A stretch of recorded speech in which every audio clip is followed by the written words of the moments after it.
akan menceritakan sebuah film yang mendebarkan dari negeri Sakura. Nah, film ini berjudul mengisahkan seorang pria super beruntung yang mendapatkan sebuah perlakuan sangat baik dari ibu kosnya. Nah, apakah yang terjadi dengan kisah tragis ini? Oke lah, tanpa menunggu apa-apa dari sang sutradara, you guys, kita kocok alur ceritanya.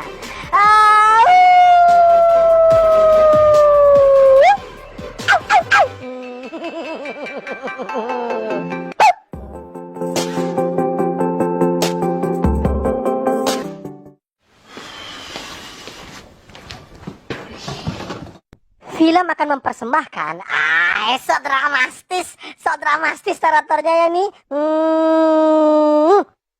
Sebuah keluarga cemara yang akan memulai aktivitas di pagi hari.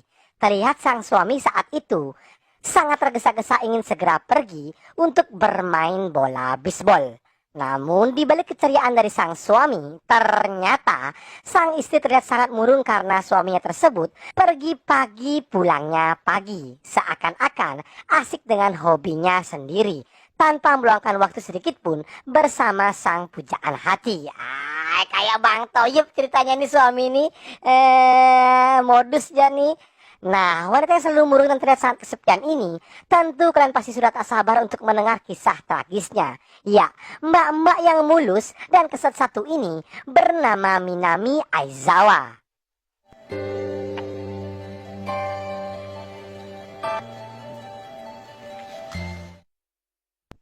Keesokan harinya, terlihat Mbak Minami yang sedang sibuk mengecek semua laporan keuangan dari kos-kosannya yang dikelola bersama sang suami. Tak sampai di situ, Mbak Minami pun harus merangkak sebagai seorang ibu rumah tangga yang selalu disibukkan seperti menyapu ding-ding-ding-ding di ruangan. Terlihat Mbak Minami begitu amat kelelahan. Lalu ia pun memutuskan untuk beristirahat sejenak di atas sofa.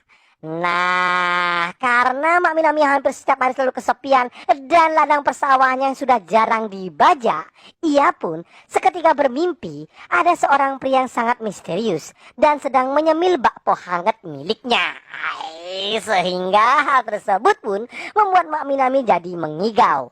Nah, saat sudah tersadar, ia pun lalu dikejutkan dengan kemunculan makhluk misterius yang sama persis di dalam mimpinya. Ternyata si pria yang bikin kejut dan langsung masuk tanpa menggetok pintu itu merupakan orang yang ingin menyewa kos milik Mbak Minami. Mas-mas dengan cukuran belah tengah dan memiliki gigi kelinci ini kita sebut saja namanya Mas Mochi, tapi nggak pakai kimo. Jadinya nggak boleh bilang nanti dolar kuning. Berbekal sebuah bingkisan, Mas Mochi pun memberikan sekantong oleh-oleh yang isinya Mimin sendiri tak tahu nih.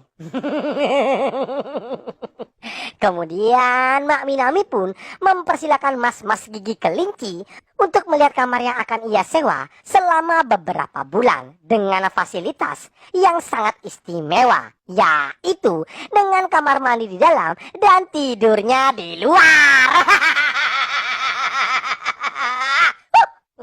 Apa itu? Tak sampai di situ, Mbak Minami pun memberikan password wifi kepada mas-mas gigi kelinci. Mas-mas gigi kelinci yang diketahui tidak bisa membaca ini hanya bisa mengangguk-angguk ketika Mbak Minami menjelaskan password login wifi-nya. Setelah itu, Mbak Minami pun bergegas meninggalkan mas-mas gigi kelinci dan berharap semoga mas-mas gigi kelinci nyenyak tidurnya di luar. Aduh, narasinya aduh.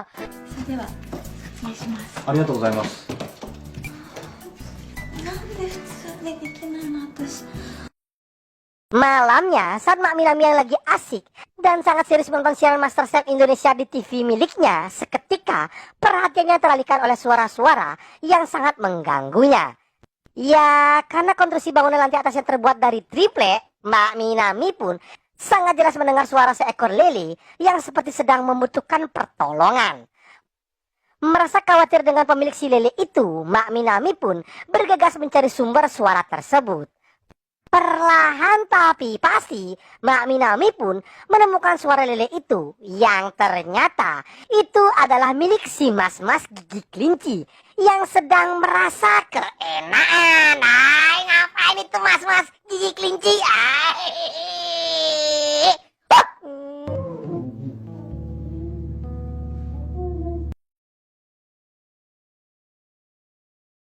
Paginya, akibat dari suara lele dari Mas Gigi Kelinci yang sangat mengganggu, Mbak Minami pun didatangi oleh penyewa kos-kosan yang lainnya. Bahwa penghuni kos yang lain merasa terganggu akan suara klokat-kloket itu.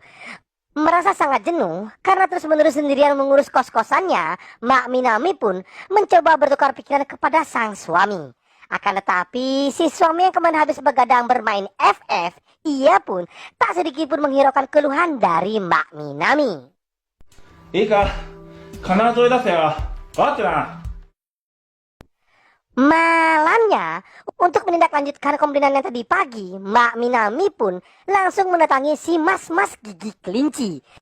Melihat si Mas-Mas Gigi Kelinci yang tidak memakai baju dan hanya menggunakan kolor hijau, Mbak Minami yang ingin menyampaikan tentang komplain yang ia terima, seketika ia pun merubah pikirannya. Ketika melihat lele-lele si Mas Gigi Kelinci yang ternyata juga berkualitas jumbo. Akibat Mbak Minami yang jarang mendapatkan nutrijel dari sang suami, ia pun memberanikan diri untuk meminta Mas-Mas Gigi Kelinci untuk memenuhi semua keinginannya. Sehingga tanpa diragukan lagi, di pagi yang cerah itu, lele-lele jumbo berbulu jimbrang si Mas-Mas Gigi Kelinci berhasil menemukan sarang yang baru, yang tentunya sarang itu lebih basah dan juga nyedot. Nyedot. Oh, enak itu Mas-Mas Gigi Kelinci dapat gawang baru. Keset. No, enak itunya Mas Kelinci. ね、気をつけます。それだと助かります。助けてきますから。その必要はないの。 Keesokan harinya, terlihat Mbak Minami yang sangat begitu rajin saat membersihkan koridor dari kos-kosannya. Satu persatu, orang yang menyewa kos-kosan di sana sangat memuji kecantikan dan kerajinan dari Mbak Minami. Nah, saat si Mochin telah datang dari membeli rokok eceran, ia pun berkeinginan untuk membayar uang sewa kosnya untuk diberikan kepada Mbak Minami. Namun ternyata ia pun kembali dikejutkan dengan sikap dan tingkah laku dari Mbak Minami ketika Mbak Minami mengembalikan uang yang ia berikan. Sayangnya, film pun terpaksa dihentikan ketika Mbak Minami meminta kepada si Mas-Mas Gigi Kelinci agar ia membayar uang sewa kosnya dengan menggunakan sengatan bertenaga tinggi milik lele-lele jumbo si Mas-Mas Gigi Kelinci.